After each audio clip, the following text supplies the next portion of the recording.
So thanks to a client of ours who had recommended that we create this video to help let you guys know what to expect when moving to Texas when it comes to like greenery. Okay, let's get started.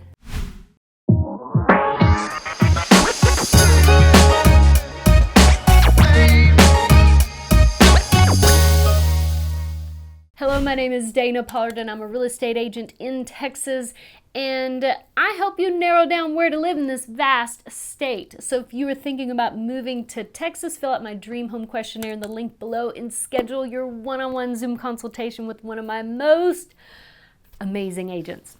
And if you're looking at selling a home in Texas because you stumbled upon our Texas channel, then fill out the Sell My Home questionnaire in the link below and schedule your one-on-one consultation. Thank you so much. And again, thanks because it helps support our channel and so that I can create more content that helps you. So let's talk about what to expect in Texas. So we're going to talk about the trees here, the grass, most common grass, and like plants or gardening. So let's start it. So North Texas is classified as a humid subtropical climate with mild winters and hot summers. Now we are in zone 8 climate zone, which means our first frost can occur as soon as November 15th, and the last season freeze can occur even up to March 31st. Now typically, usually around February, everyone who wants to plant a garden, they are already thinking and preparing for their at-home garden. We're watching to make sure we don't have any more frost. And sometimes we time it right at the end of February, we go ahead and plant, and then, oh no, something happens in March. Like this year we had a freeze in March, and that wasn't very good. But I luckily planted the week right after the last freeze, and so I got a little head start on my garden this year. April and May are prime times to prepare your yard and your gardens. I mean, just take a look at how full, how cram-packed this garden center is. And I can't wait to take some home today. Let's talk about grass because it can be a shocker to people that are not used to having green grass year-round. One of the most common types of grass here in Texas is Bermuda grass. That's what we have here.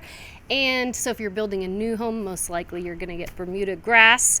And it's very nice, it's very lush in the summertime. We water it about 2 to 3 times a week, and it stays green all summer until toward the end, or when we get to the fall, maybe even winter, but it turns brown, it goes dormant in the winter. And so many people from California, if they didn't know that, they're shocked. They think they killed their grass, but it just turns brown, and that's okay because we don't have to mow it in the wintertime.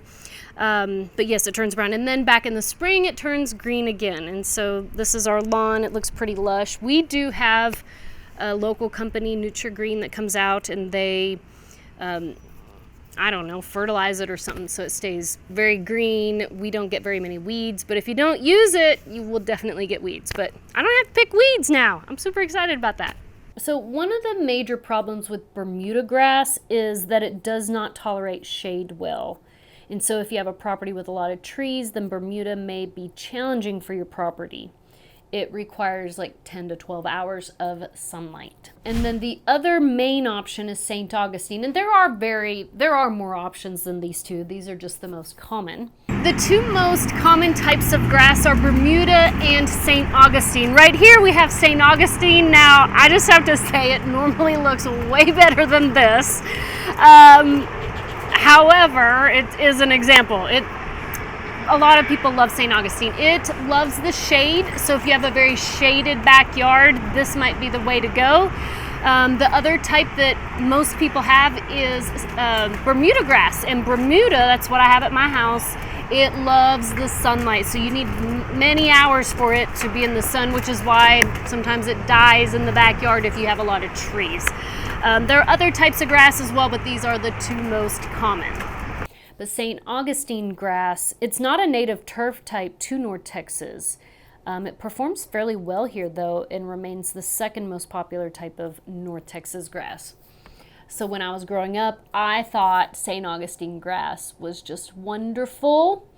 because my neighbors had St. Augustine when we just had the regular Bermuda grass, and I just thought they had the most wonderful grass on the planet. Now that I'm older, I don't know if I have a preference. I may have a preference on the Bermuda, but they both go well. It really has more to do with how many trees are in your yard. And if you're in a newer home, then you're not going to have a whole lot of shade yet, unless you got a custom home. They kept all the trees. But with that being said, you'll probably have Bermuda grass. St. Augustine also requires more water. It can be more susceptible to disease. But if you take care of it, it's a beautiful grass that you can, walk barefoot on, and it feels good on your feet. Zoysia is another grass that if you're willing to maintain it or have someone maintain it for you, it's a beautiful grass, so you can look that up online as well. When it comes to watering your grass, you want to water it 2 to 3 times a week. I think that most cities have a cap on how many times you can water each week. We do 3 times a week, but we actually recently had to cut down our watering because it was getting too much water. And it was puddling at the side, and then we're going to have to install a French drain, but I almost wonder if we don't need to. We just need to cut down on the watering. So it's actually ruining the grass on the side of our house because we've watered too much. So that is a thing. So you just want to kind of gauge your lawn and see what's best for it, what's causing it to flourish. Also, the thing that I get is Nutri-Green, and it's a company that comes out once a quarter and will spray especially if you have Bermuda grass. I don't know if it works with St. Augustine or not, but oh my gosh, it has made an incredible difference on my lawn. It's green, plush, and I never pull weeds anymore. Who knew?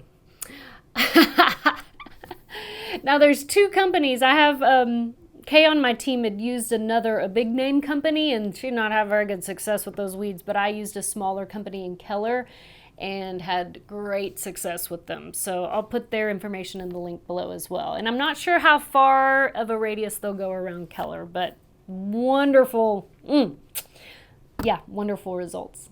Okay, so let's talk about trees in Texas. Because of our soil climate, not all trees will flourish here. That's why you'll have certain sections with the big, tall, beautiful pine trees, and then others are, not as tall, beautiful, lush trees. But, we do have some beautiful trees here, but the piney trees that are real tall, we don't have them as much in Dallas-Fort Worth, just a few sections. It's because we have mostly a mixture of clay soil, and then our climate as well, so they don't thrive as well here. We do have some sandy areas, but mostly a mixture of clay soil. So I also love the southern magnolia tree. In fact, I'm trying to figure out when I can get one of those in my backyard. These are the 2 most popular trees here in Texas. We have the live oak as well as the Shumard oak. The live oak, it does not lose its leaves in the wintertime, and the oaks, the Shumard oak, it does. You're going to see a lot of new home builders are going to plant these trees because they're very, very drought friendly here. And so sometimes you'll see them named Texas live oaks. Another very popular tree here is the crepe myrtle, one of my favorite because this tree will grow up to 10 feet high, and it will bloom like white flowers, purple, pink flowers. They're beautiful, and they're also they resist the heat really well. They're very drought resistant.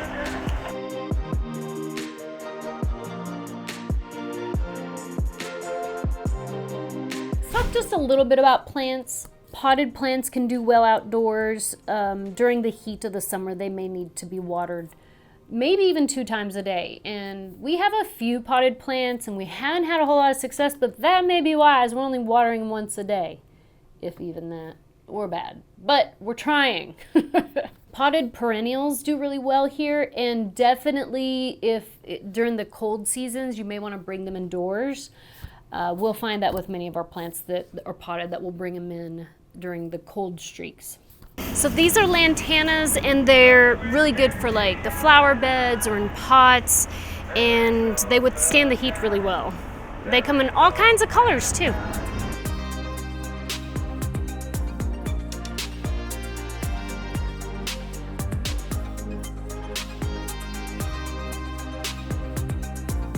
And And then last but not least, let's talk about gardens. Community gardens have gotten quite popular here in Texas. Many times they're located within a neighborhood like this one at Harvest. Other times they're in the city limits and where you can rent a plot. Super cool. So these gardens, they help bring residents together and are fun for kids to learn about growing their own food. And then, like me, what's popular are these raised bed gardens. Here in Texas, raised beds are very popular in our backyards. They're very easy to put together. And this is my raised bed that we put together. I'm growing tomatoes. And we put this little fencing up because we have a lot of bunny rabbits in our backyard and they like to come and, eat our vegetables. But, woo, it's windy. So one thing in Texas you want to be aware of, though, are bugs. So one bug is eating some of my tomatoes, not all of them, so I'm probably going to have to find a natural pesticide. But yeah, here's my little garden and herbs that I'm growing in my backyard.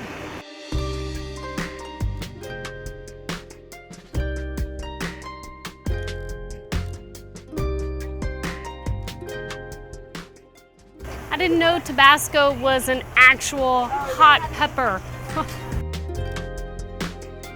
I grew up with my parents having anywhere usually from 1 to 3 acres in the country, and so almost every year we had gardens. We would grow lettuce, radishes, beets, asparagus, carrots, zucchini, cucumbers. I mean, just a whole plethora of vegetables, onions and garlic, and we planted a lot of stuff here, and I loved, picking things out of the garden with my dad growing up. So now I'm on a smaller lot, but we do the raised bed gardens, and I love that too. And it's not as much to maintain as one of those big gardens. So I'm certain I haven't answered all your questions because I don't know what all your questions are, but if you have questions about greenery, I'm not the expert. I can do a Google search, but just let me know if there's something specific to Texas that you have a question about the landscape or greenery here, okay? Thanks so much for watching, and thanks for supporting our channel by buying or selling a home with us. Have a great day.